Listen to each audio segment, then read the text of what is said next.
Yeah, wonderful people, viewers and subscribers. Some of you may not know what is happening in Uganda.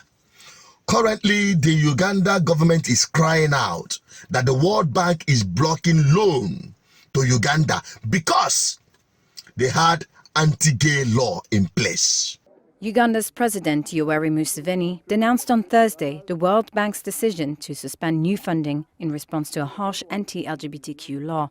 The World Bank said the law, which imposes a death penalty for certain same-sex acts, contradicted its values and that it would pause new funding until it could test measures to prevent discrimination in projects it finances. The anti-LGBTQ law, enacted in May, has drawn widespread denunciation from local and international rights organizations and Western governments, though it is popular domestically. Museveni said in a statement Uganda was trying to reduce its borrowing in any case and would not give in to pressure from foreign institutions. It is therefore unfortunate that the World Bank and other actors dare to want to coerce us into abandoning our faith, culture, principles and sovereignty using money. They really underestimate all Africans, he said.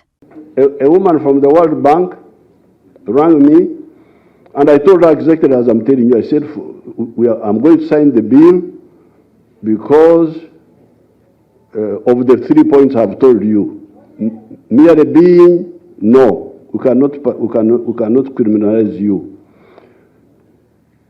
Being and trying to recruit, we punish you by imprisonment. Raping, we kill you.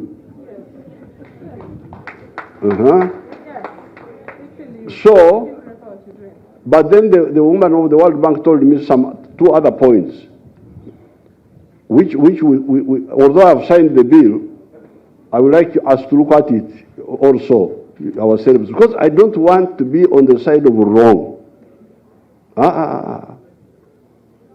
In all these fights, I have never stood on the wrong side. Never. That's the line of the NRM.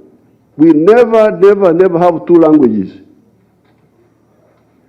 What we tell you in the day is what we shall tell you in the night.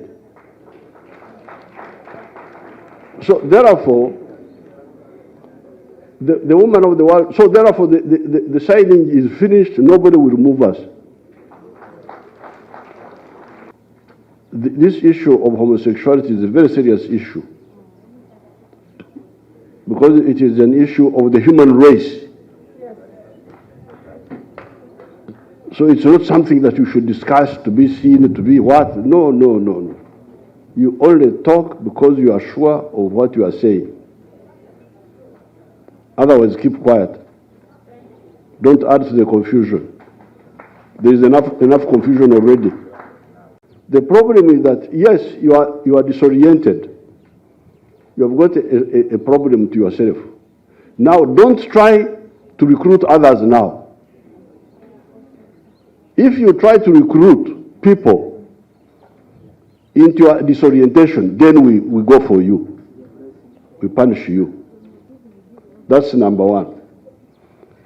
But secondly, if you violently grab some children and you rape them and so on, we kill you.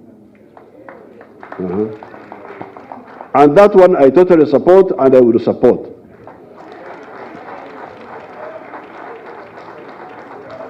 The three positions. Number one, merely being suspected of being is not an offense in itself.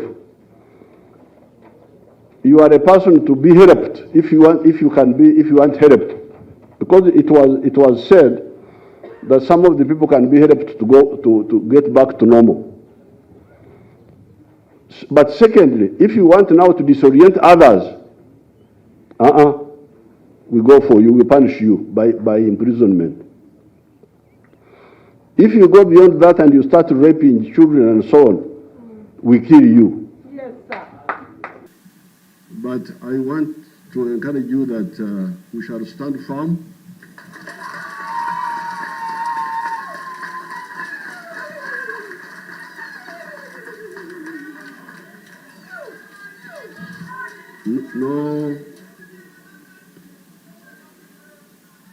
No amount of intimidation or actions even will will stray us. I must tell you that the problem of Africa is these two main institutions, World Bank and IMF. They are the biggest institutions working against African development. And I can tell you, I am not the only one that has this opinion. America is never going to pay its debts. It doesn't have to. Its debts are in its own currency. We can simply print it. The African debt is not in its currency. The African debt is in US dollars. Africa has to earn the US dollars, and the only way it can earn the US dollars is not to be assassinated for growing its own food and becoming independent and doing something that the United States does not like. The principle underlying the foundation of the World Bank is that no country should grow its own food. Africa and the Third World should only grow export crops. To export, in order to have an oversupply of cocoa and other tropical raw materials, to keep down the price, they must buy their grain from the United States or Europe, so that if they do something that we don't like, we can do what America tried to do to China in the 60s. We can sanction them. We can say, we're going to starve you. We're going to not export any grain to you. So owing their foreign debt in dollars means that they have to somehow sell something that the United States wants, not what they want. I think the most evil organizations in the world today are the World Bank and the International Monetary Fund.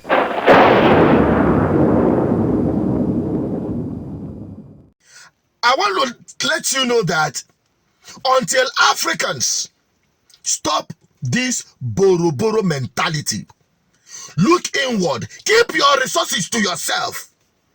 Let them come and fight us for not selling to them. Let us starve without their loans and their aids that have continued to keep African people in poverty.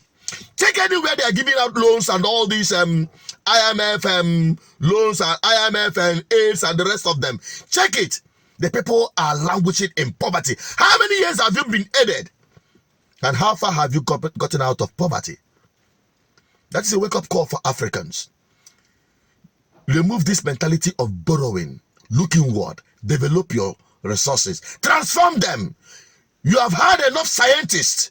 If you don't, train more. We have enough scientists in Africa that can transform and harness African resources. If they cannot relocate their industries to Africa, to harness it in Africa and export the finished product, then let them remain in darkness. We cannot be supplying you uranium and living in darkness while you power your electricity and your nuclear plants with uranium. We cannot continue to supply you with cash crops while you at no price. Then we import these things back to Africa in a very exorbitant prices. And on that, you keep dictating to us in our own thing. No, enough is enough. And I want to tell Africans, your liberation starts from your political leaders. Liberate yourselves from these corrupt politicians that have been a puppet, men of questionable characters. Resist them at every cost. Do not be enticed by the cheap money they are giving to you during elections, to rig elections for them, to carry ballot box for them, to do all manner of dirty things for them, to get them into power. And when they get there, you will continue to be the victims. I tell you, Africans, wake up. I will keep speaking until this sinks into the main brain of every African. And let their consciousness be ignited to say enough is enough from these colonial agents you call your political leaders. I'm also General Peters, the advocate for good governance and the presiding bishop, Good Governance Ministry, the ministry that will deliver not just Nigerians but Africans from bad governance. Keep sharing. Subscribe if you have not for more videos, and drop your comment. I want to have your opinion on this. Bye-bye for now.